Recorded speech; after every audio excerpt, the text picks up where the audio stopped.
You've been in the job for 2 months. How's it been? It's been all about the pandemic, really. We closed the school down five and a half months ago now, in the middle of March, on a Friday, and we had 3 days to move all our classes that were at that time ongoing from the winter term into a remote environment and finish off the term.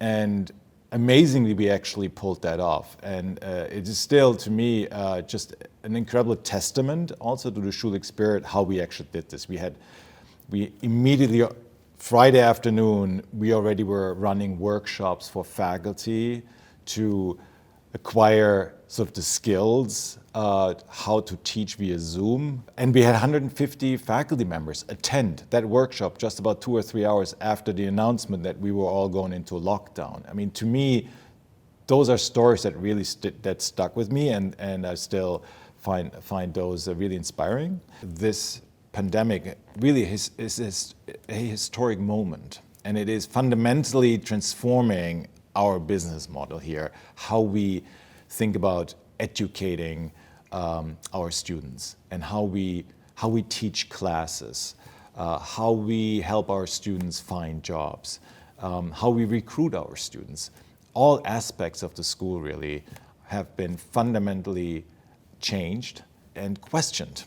What we've been trying to do here is to rethink actively, to get the entire community, the students, the administrators, the faculty, staff, even alumni, get everybody involved to think about, okay, given this event, given what we have to do now, we have to innovate, and we do. Every day we seem to be coming up with new ideas to make better what we were forced to do, which is remote teaching. And we've created a task force that is specifically charged with thinking ahead and keeping Schulich at the forefront, really, of this new world of remote teaching, thinking specifically about where is it we want to be even after COVID. Right now, a lot for us is focused on how are we going to just teach 350 courses this fall, all remotely. That's still a mammoth challenge, and we're up for it, and we can do it. But at some point, we need to think beyond COVID. And there will be a time that we can do in-person teaching again.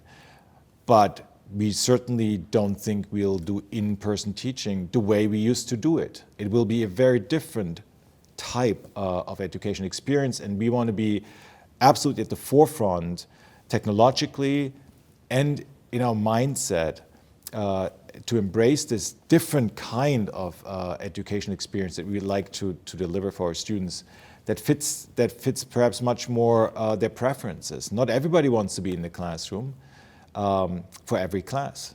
Can we do this in a way that every student can have an equally valuable experience in the classroom?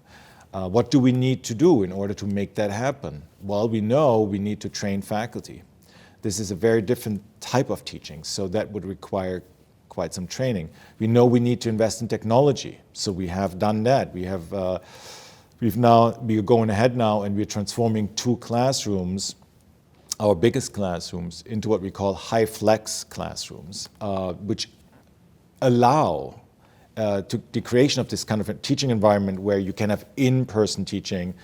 You might have 15 students attending in person in your class, you teach them, and you have 25 students attend the class remotely. And to do this in a way where the instructor can manage all these different students as if they were perhaps all present, if you will, in a way that nobody's losing out in their experience. So those are entirely new ways of thinking for us, thinking about how we can teach courses and entire programs, perhaps. Part of my duty, I feel, as the dean, beyond these strategic questions, is to really engage with this important question of systemic anti-Black racism and indigenous racism, It's a question I think our students are asking with urgency, and it's a question the community wants to address as a whole. We want to know, why is it that those groups are underrepresented at Schulich, and how can we change that? We have created a working group that brings together the entire Schulich community. We have alumni represented, we have students represented, we have faculty and staff represented. That working group will specifically focus on how we make Schulich more accessible and more inclusive for Black and Indigenous students. And it's also a larger question of diversity and inclusion and equity more generally. And it's very clear from the messages I'm receiving from the community that the community is really interested in I think, a leadership showing that it wants to prioritize these questions. How can we make Schulich more inclusive, more equitable, and get the community involved in finding solutions? So it's not a top-down approach, it's the community that really will inform our thinking around this. And I'm very much personally looking forward to the working group's recommendations and to improve on specifically our record of bringing Black and Indigenous students to Schulich. Dean Zwick, finally, where do you want to take the school? We are an amazing faculty. We have fantastic scholars and educators, and the question really has to be, where do we together want to take the school? We have fantastic students. We have amazing student leadership at the graduate and undergraduate level. And the question really is, where do they want to take the school?